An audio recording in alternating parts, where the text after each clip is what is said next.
Hello everyone, I'm incredibly grateful to be here. I'm a lived experience person of binge eating disorder from Eastern Europe, and researchers focused on primary care and closing the gap between primary and secondary care. The prevalence of binge eating disorder and bulimia is quite high. Half of those with eating disorders have binge eating disorder and bulimia. These conditions are often presenting in so-called normal BMI or overweight bodies.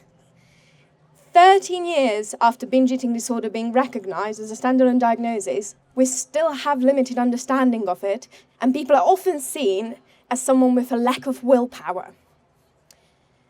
Primary care, the main place where people go and seek help, is not doing that great either with recognizing and managing these conditions. We know there are 4 interconnected factors influencing these identifications and managements of these conditions. Knowledge and understanding of patients, healthcare professionals, as well as the public. The healthcare professionals and patient interactions, how people interact together about these conditions. The attitudes and emotions towards binge eating disorder and bulimia and the healthcare system overall. And lastly, and most importantly, the limited access, existence, and availability of treatment and referral pathways. But what does it look like in practice?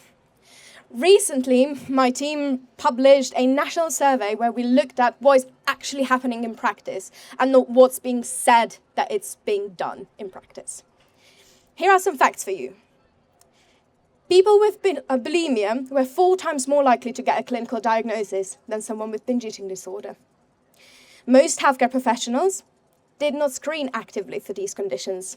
And when they did, they were using a tool that is not accurate for binge eating disorder, which meant binge eating disorder is the one that's being ignored completely. When it came to management, although healthcare professionals were referring people with binge eating disorder and bulimia to eating disorder services, almost half of those services in this country do not offer treatment for binge eating disorder and people with bulimia who have so-called normal or overweight BMI. This leads to people use self-help as a way to manage their conditions, which is unacceptable. Binge eating disorder and bulimia is not about willpower. It is about appropriate and accessible care. So what can we do about it?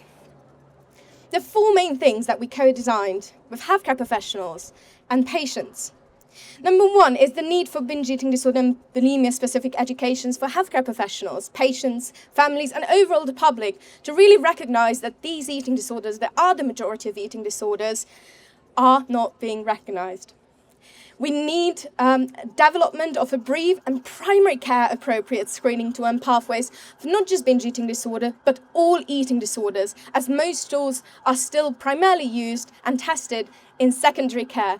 Hence, primary care professionals, who are the bottleneck to eating disorder services, are not using them or don't know how to use them.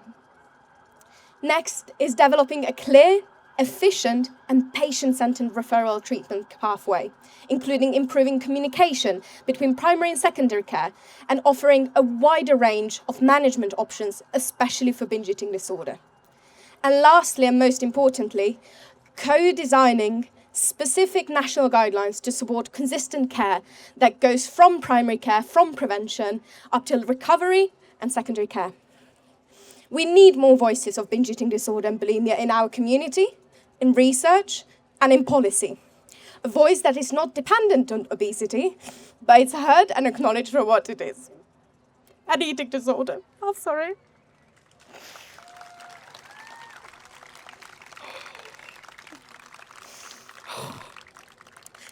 The community that we have here and all across the UK is wonderful. And I truly believe if we unite and we work together, we will be able to bring change into eating disorder care across the UK. Thank you.